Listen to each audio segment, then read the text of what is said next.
Jésus qui revient, Jésus qui revient, Jésus qui revient, Jésus qui revient, Jésus qui revient, Jésus qui revient, Jésus qui revient, le Seigneur revient, notre Sauveur revient, Jésus qui revient, notre Rédempteur revient, notre Dieu Sauveur revient.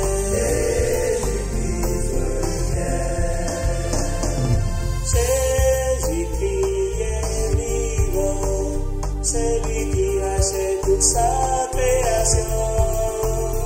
Il est l'alpha et l'oméga, le jeton de la vie.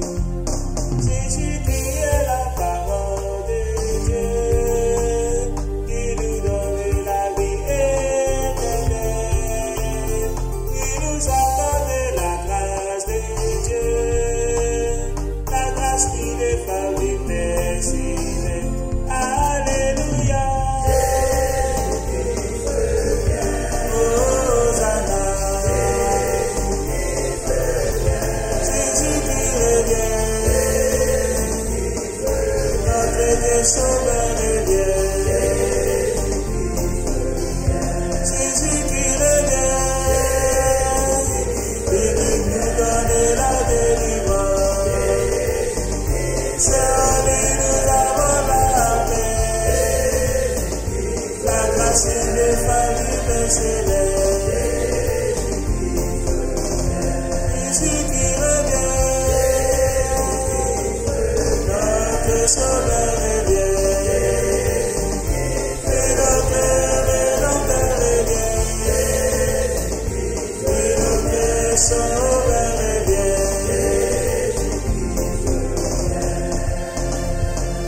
Jésus qui revient, mon frère, et nous parle de la grâce de Dieu.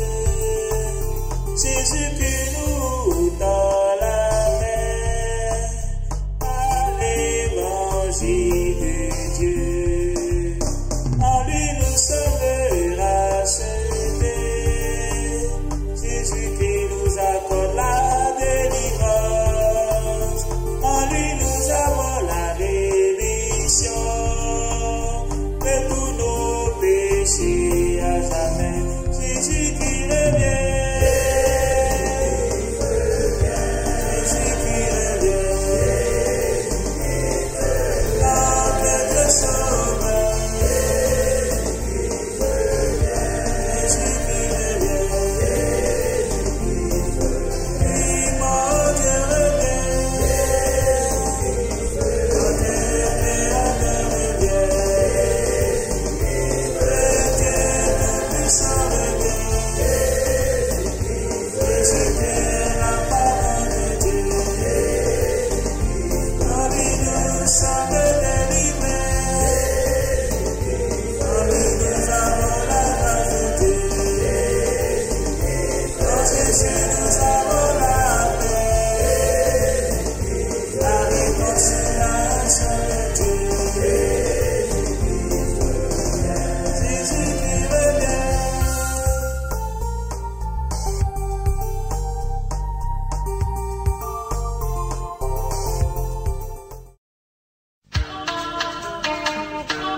conversion, tu as des problèmes. Depuis un certain temps, tu as des gros amis. Tu es rejeté par tes parents, tu es rejeté par tous tes amis. Tu es méprisé par ton mari, tu es méprisé même par ta femme. Mais toi,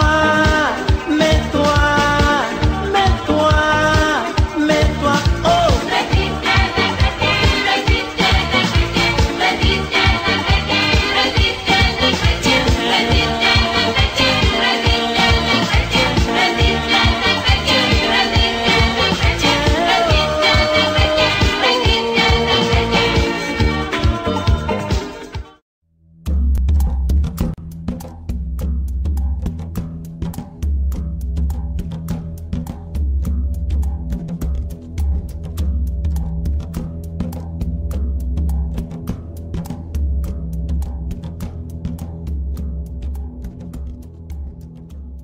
Que la paix de Jésus-Christ soit sur vous tous.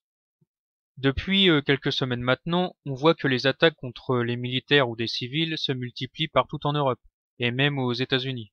Ces attaques sont perpétrées la plupart du temps par des individus seuls et isolés. Pour citer quelques exemples, le 12 août dernier, un homme fonce dans une foule de manifestants antiracistes dans une ville étudiante aux États-Unis et fait plusieurs blessés. Le 14 août dernier en Seine-et-Marne, un homme de 32 ans fonce dans une pizzeria et tue une fillette de 12 ans. 3 jours après, un autre homme fonce lui aussi sur des touristes à Barcelone. Il y a eu une quinzaine de morts et plus d'une centaine de blessés. Le 9 août dernier, à Levallois-Perret, un conducteur renverse plusieurs militaires de l'opération Sentinelle et blesse plusieurs d'entre eux. Il y a quelques jours, on a eu cet attentat dans le métro de Londres qui a fait une trentaine de blessés. Et presque au même moment, un militaire français a été attaqué dans le métro parisien. Bref, les exemples sont tellement nombreux que je ne peux pas tous les citer ici. Il ne se passe pas une semaine sans que se produise une attaque de ce genre. C'est triste à dire, mais des fois on est même plus choqué quand on apprend que des attentats se sont produits, car c'est devenu une routine malheureusement morbide. D'après les médias officiels, les auteurs de ces attaques sont souvent des terroristes de Daesh, mais d'autres, comme cet homme qui a foncé dans une pizzeria, sont qualifiés de fous ou de suicidaires. Personnellement, je ne fais aucune différence. Qu'ils soient des terroristes islamistes ou pas, ces hommes sont complètement tarés. Il faut vraiment avoir un grain pour prendre sa voiture et écraser des dizaines de gens. C'est un acte qui est lâche et complètement inhumain. Seuls les ravagés du bulbe peuvent faire ça. Les gens qui s'informent, c'est-à-dire les parano-complotistes comme vous et moi, savent que les attentats terroristes sont organisés par nos élites pour installer un climat de terreur dans nos sociétés occidentales. Le but étant de nous faire accepter plus facilement des lois totalitaires qui vont nous priver de nos libertés les plus fondamentales, soi-disant pour notre sécurité. Je l'ai déjà dit, et bien sûr je ne suis pas le seul, que la stratégie de la peur est une arme utilisée par l'élite mondialiste afin de créer leur dictature mondiale. Rappelez-vous de la devise de ces maîtres du monde qui est Ordo ad chaos, l'ordre ni du chaos. Les guerres, les attentats, les crises économiques, etc., tout ça est créé par ces élites démoniaques pour qu'ils puissent apporter leur solution ultime pour que la paix et la sécurité règnent dans le monde. C'est le fameux nouvel ordre mondial. On ira ensemble vers ce nouvel ordre mondial. Et personne, je dis bien, personne ne pourra s'y opposer. Vu que ces élites sont véritablement démoniaques, j'en viens à me demander si ces fous qui foncent dans les foules avec leurs voitures, ou qui tuent des innocents en posant des bombes, etc., je me demande si certains d'entre eux ne seraient pas manipulés par nos élites, et tout particulièrement par la CIA, qui est en quelque sorte le bras armé de l'élite mondialiste américaine. En gros, je soupçonne des agents de la CIA de laver le cerveau de ces gens pour les transformer en monstres capables de commettre de tels actes inhumains. Alors encore une fois, certains bisounours qui croient vivre dans le monde merveilleux de Blanche-Neige vont me dire que je suis complètement taré et parano. Eh bien, si vous croyez que nos dirigeants travaillent pour le peuple et qu'ils nous veulent que du bien, quittez cette vidéo maintenant et retournez voir BFM car vos petits cerveaux de moutons risquent de mal digérer ce qui va suivre. Quand on sait que nos élites sont capables d'organiser des guerres et tuer des centaines de milliers de civils innocents au Moyen-Orient, juste pour assouvir leur fantasme du nouvel ordre mondial, je me dis qu'ils peuvent très bien transformer des gens fragiles psychologiquement en machines à tuer. On n'est plus à une manipulation près de la part de nos élites. Souvenez-vous du 11 septembre. des armes de destruction massive qui n'ont jamais existé en Irak, et plus récemment de Daesh qui a été financé en grande partie par les États-Unis, l'Arabie Saoudite et le Qatar. On a d'ailleurs des preuves que ce sont bien des pays de l'OTAN qui arment Daesh. Il y a quelques semaines, une journaliste bulgare a été licenciée après avoir révélé les livraisons d'armes aux terroristes en Syrie, dans l'une de ses vidéos. Bien sûr, je ne cherche pas à innocenter les psychopathes qui commettent des attentats, mais on peut se demander si parfois on ne les aide pas à devenir plus monstrueux qu'ils ne le sont de base. On sait maintenant que les terroristes de Daesh sont drogués au captagon, une substance qui génère une absence de douleur et d'empathie, et qui transforme donc ces djihadistes en véritables bêtes sanguinaires. Rappelez-vous de ces vidéos où l'on voit certains de ces zombies de Daesh manger le cœur et le foie de leurs victimes, ou encore de certains témoignages du Bataclan décrivant des terroristes comme robotisés. Des soldats kurdes qui ont combattu en Syrie racontent que les djihadistes drogués aux médicaments sont très durs à tuer, car il faut leur tirer dessus à plusieurs reprises avant de les voir tomber. La drogue de Daesh aurait été fabriquée dans un laboratoire de l'OTAN se trouvant à Sofia, en Bulgarie. De plus, par le passé, le gouvernement américain a financé des recherches sur le contrôle mental. Le projet MK-Ultra, dévoilé en 1975, est le nom de code d'un projet secret illégal de la CIA des années 1950 à 1970, visant à manipuler mentalement certaines personnes par l'injection de substances psychotropes ou par signaux bioélectriques. De 1951 à 1963, il se nommait projet Artichoke, et le projet Bluebird de 1951 à 1953 lui est apparenté. Dirigé par le Dr Sidney Gottlieb, le projet MK-Ultra fut lancé sous l'impulsion du directeur de la CIA, Allen Dulles, le 13 avril 1953. Alors officiellement, le gouvernement américain affirme qu'ils ont entrepris ces recherches pour contrer les Russes et les Chinois qui utilisaient déjà des techniques de contrôle mental à l'époque, notamment sur des prisonniers de guerre américains pour en faire des espions lorsqu'ils rentraient chez eux. La CIA aurait alors voulu développer des techniques similaires. Mais officieusement, le gouvernement américain souhaitait ardemment poursuivre les recherches des nazis sur le contrôle mental, pour en faire une arme efficace. La guerre froide a donc servi d'excuse pour débuter ce terrible projet. L'opération Paperclip fut menée à la fin de la Seconde Guerre mondiale par l'état-major de l'armée des États-Unis, afin d'exfiltrer et de recruter près de 1500 scientifiques nazis pour lutter contre l'URSS et récupérer les armes secrètes du Troisième Reich. Ces scientifiques effectuèrent des recherches dans divers domaines, notamment sur les armes chimiques, par exemple le Zyklon B, sur la conquête spatiale, sur les missiles balistiques, sur les armes à longue portée, bombes volantes V1 et V2, et sur l'usage des psychotropes. Un bon nombre de ces cerveaux nazis ont donc été utilisés dans le secret pour développer des techniques de contrôle mental. Le projet MK-Ultra n'est que le prolongement des recherches menées par les nazis durant la Seconde Guerre mondiale. Ce qui est intéressant de noter ici, c'est que l'armée américaine s'est modernisée en partie grâce aux recherches des scientifiques nazis. Et on peut faire le lien entre l'Allemagne nazie et Daesh qui sont en réalité deux monstres créés et financés par l'élite mondialiste. En effet, on sait maintenant qu'Hitler n'est pas arrivé au pouvoir tout seul. Il a été financé par de grandes familles de milliardaires comme les Rockefeller ou les Rothschild, ou de grandes entreprises comme Shell, la compagnie AEG ou encore Ford. Les scientifiques nazis, tout comme les chefs de Daesh, n'ont été que les pions de la CIA. Les scientifiques, ou devrais-je dire les meurtriers du projet MK-Ultra, ont mené diverses expériences, notamment sur les drogues.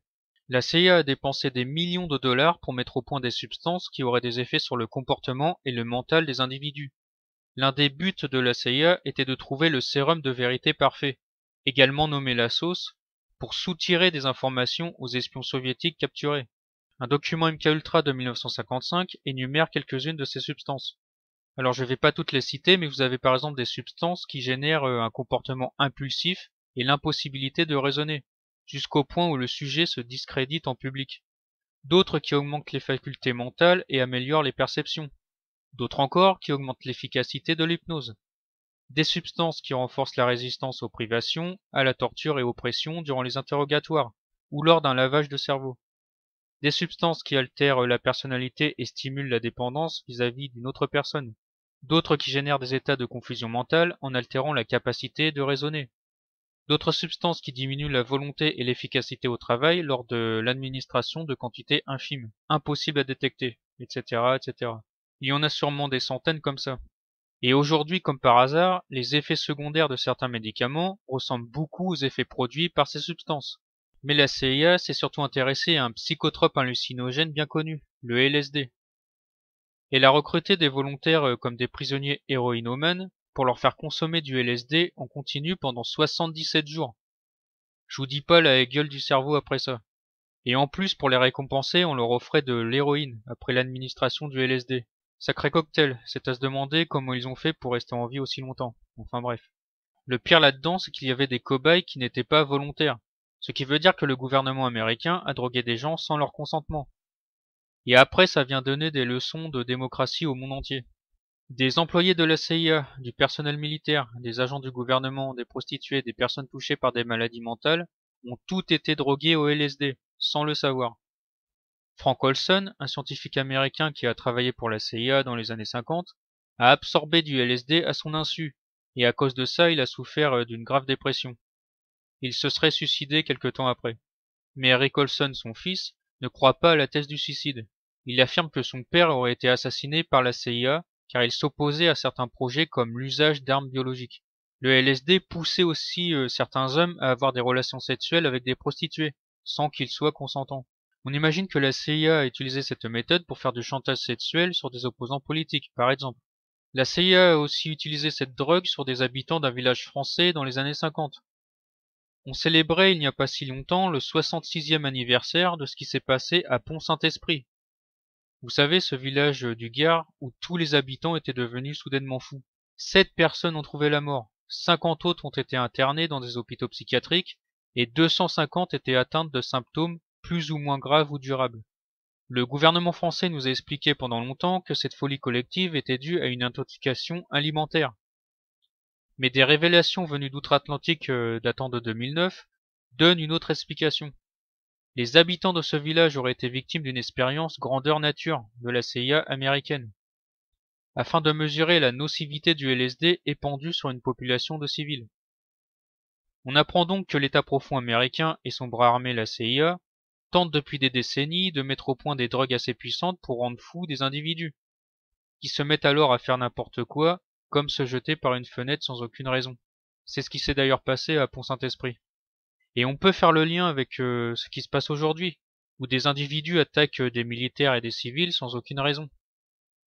Alors encore une fois, je ne dis pas que tous les tarés qui commettent ce genre de crimes sont forcément drogués par la CIA, mais par les temps qui courent, c'est une piste à creuser. La CIA a aussi mené des expériences sur les enfants, et c'est ce qu'il y a de plus monstrueux, je trouve. On voit bien que ces gens sont diaboliques car ils sont prêts à torturer des enfants juste pour obtenir ce qu'ils veulent. Et après, certains vont me dire que nos élites travaillent pour le peuple. Enfin bref. Pour résumer, des centaines d'enfants, peut-être même des milliers, ont été enlevés pour être des cobayes des nazis de la CIA. La plupart étaient des enfants abandonnés ou orphelins, mais d'autres ont été enlevés par exemple dans des camps de vacances. Certains enfants ont été irradiés, d'autres violés. Bref, ils ont subi toutes les tortures possibles et imaginables. Le but de l'élite américaine dégénérée était de manipuler le mental de ces enfants pour en faire des espions ou des assassins. Alors bien entendu, la CIA a toujours nié avoir fait ce genre d'expérience, mais on retrouve des dizaines de témoignages sur Internet. I'm going to start. My name is Valerie Wolf. In listening to the testimony today, it all sounds really familiar. I am here to talk about a possible link between radiation and mind control experimentation that began in the late 1940s.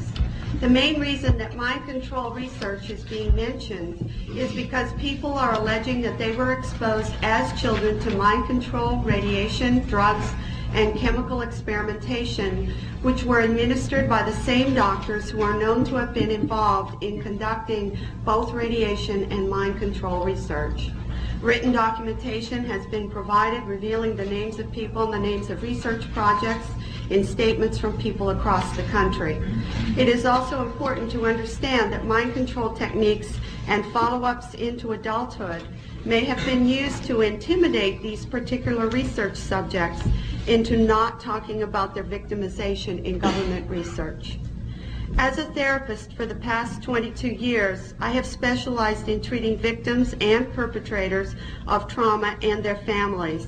When word got out that I was appearing at this hearing, nearly 40 therapists across the country, and I had about a week and a half to prepare, contacted me to talk about clients who had reported being subjects in radiation and mind control experiments.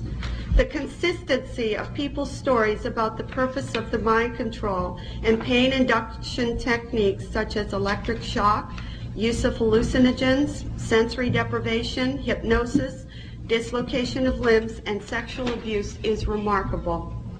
There is almost nothing published on this aspect of mind control used with children, and these clients come from all over the country having had no contact with each other. Le docteur Wilson Green, un des directeurs scientifiques des laboratoires chimiques et radiologiques de l'armée, est accusé d'avoir torturé et violé des enfants. Et les docteurs Sidney Gottlieb et Martin Horn sont également impliqués dans la recherche radiologique. On peut maintenant s'interroger sur le sort réservé aux enfants des djihadistes de Daesh. Ils seraient des milliers à avoir grandi en Irak et en Syrie. Que vont-ils devenir? La CIA va-t-elle les kidnapper aussi pour en faire de futurs assassins? On pourrait aussi parler de tous ces enfants qui disparaissent chaque année partout dans le monde. Beaucoup finissent dans des réseaux pédophiles pour être torturés. Combien d'entre eux ont subi des lavages de cerveau pour être réintroduits ensuite dans la société sous de fausses identités? Ils sont comme des bombes à retardement prêtes à exploser à un signal donné. Maintenant, je voudrais parler d'une expérience qui a retenu mon attention. Le document 190 527 du projet MKUltra parle d'un homme qui a été hypnotisé par la CIA, qui a ensuite fabriqué une bombe incendiaire pour la poser dans une salle de bain. On pourrait faire le lien avec l'actualité, où des individus posent parfois des bombes dans des lieux très fréquentés avant de s'enfuir. Alors encore une fois, je ne dis pas que tous les poseurs de bombes sont hypnotisés, mais c'est une information intéressante. Tout comme le contrôle du climat, les expériences sur les manipulations mentales ont vraiment existé. Ce ne sont pas des théories du complot comme certains essayent de nous faire croire. Et il est évident que l'élite mondialiste utilise encore le contrôle mental aujourd'hui. Il ne faut pas croire que ces tarés ont abandonné leur projet maléfique. Officiellement, le projet MKUltra a été abandonné en 1988, mais Victor Marchetti, un ancien agent de la CIA, affirme que les recherches ne se sont jamais stoppées et qu'elles continuent dans le secret. Elles porteraient aujourd'hui le nom de projet Monarch. Tous les exemples que je viens de citer prouvent que la CIA peut contrôler le mental des individus pour qu'ils commettent des crimes, et certains terroristes de Daesh, tout comme ces fous qui attaquent des militaires ou des gens sans raison, peuvent avoir été conditionnés par des agents de la CIA. Comme je l'ai dit, le but de nos élites est de créer une insécurité permanente en Occident, pour que les peuples acceptent de perdre certaines de leurs libertés au nom de la sécurité. Et forcer des fous, qu'ils soient islamistes ou non, à commettre des attentats sanglants est un bon moyen pour terroriser les gens, car ils peuvent frapper n'importe où et à n'importe quel moment. Il y aurait encore énormément de choses à dire sur le projet MKUltra, tellement il y a d'informations. Mais je pense avoir dit le plus important. À vous maintenant de vous faire votre propre opinion. Que Dieu vous bénisse.